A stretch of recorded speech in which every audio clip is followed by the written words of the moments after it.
The word Holy Spirit was very often spoken post-Jesus in the books of the New Testament that came afterward, and this word started coming a lot, the Holy Spirit, the Holy Spirit. Uh, it was only in a few places in the teachings of Jesus, as he spoke much more of the Father, the love, particularly the love. But when was it the main event in which he brought it up, and he brought it up very strongly? What was he talking about when he said the word Holy Spirit? And it's not about what was said later on. Let's stay with what Jesus said. As you know, in Matthew, at one point he was healing people. He was giving the sight to the blind. He was allowing the crippled to walk, and many other things. You know, he was curing psychiatric illnesses, and he was doing this from the love in his heart because he wanted to alleviate. Jesus also said, when I was thirsty, you quench my thirst. When I was hungry, you you filled my belly, and released my hunger. And when the disciple says, when have we ever done that to you? He said, well, you have done it to other people. And when you do it to others, even, you do it to me. So this generosity, this love which is within us, whenever possible, trying to heal. Sometimes we cannot, and we have to admit it. But if we can, that is the path to follow. That is the love.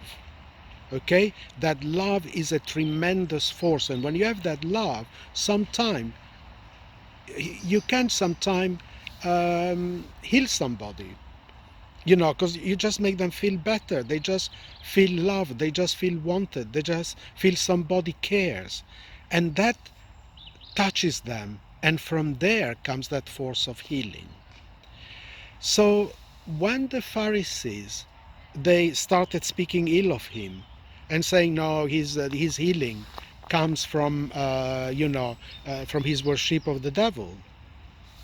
So he gave a few other answers, but the main one, at one point he said, and listen to this please, you can offend the Father and you will be forgiven. I.e., what that means, you can say, I don't believe in God. Sorry, I don't think there is such a guy that has done that. That will be forgiven. You can deny the Son. I can say, well, I don't think really Jesus was the Son of God or whatever. You can deny it. But someone helping somebody who is down, dying, very ill, in a desperate state, a human or an animal or even a plant, when you are doing that, you are really following the eternal law of which I've spoken in a previous video, right? The law of love. That's what you are doing.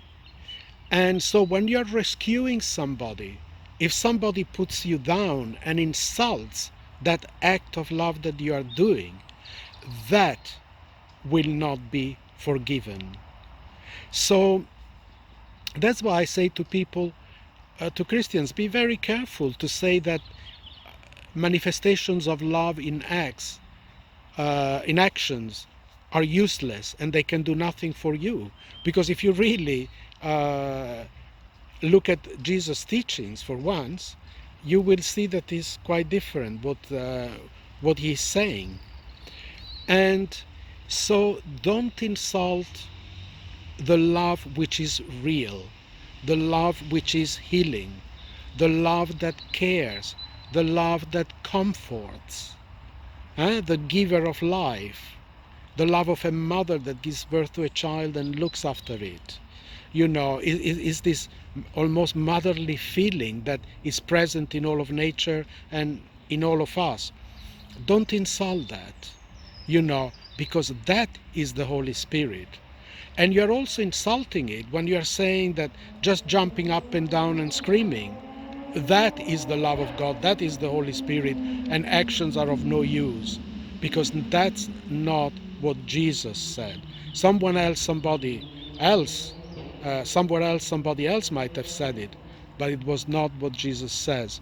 So follow the eternal law, cultivate the love, express it when you can, and you will have the Holy Spirit. That love that opens your heart, that is the Holy Spirit. And I was just to conclude something, saying something. When I was working as an osteopath and a nutritionist and a practitioner of natural medicine, I have had on quite a few occasions somebody ringing in tremendous pain. And you know that a back pain can be agony. Not always, but in some occasions, as they were talking to me on the phone, I, I just answered them in quite a gentle way. It just came spontaneously from me to, to really talk with them with care, wanting to comfort them, wanting to make them feel better. It was just a spontaneous thing.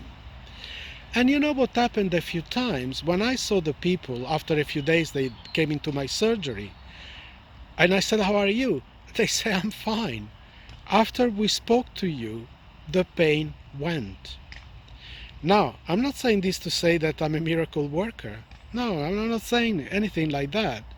But what I'm saying, the fact that they felt loved, cared for, healed them. And that capacity is within me. And you know what? It's within you. Just showing a spirit of comfort, a spirit of empathy. That is the Holy Spirit within you. And let's all manifest it and make this world a better place. Let's not call the Holy Spirit something that makes us jump around and then curse others if they don't think like you. Let's be there for everyone that seeks our help. Thanks for listening, and we shall meet soon again.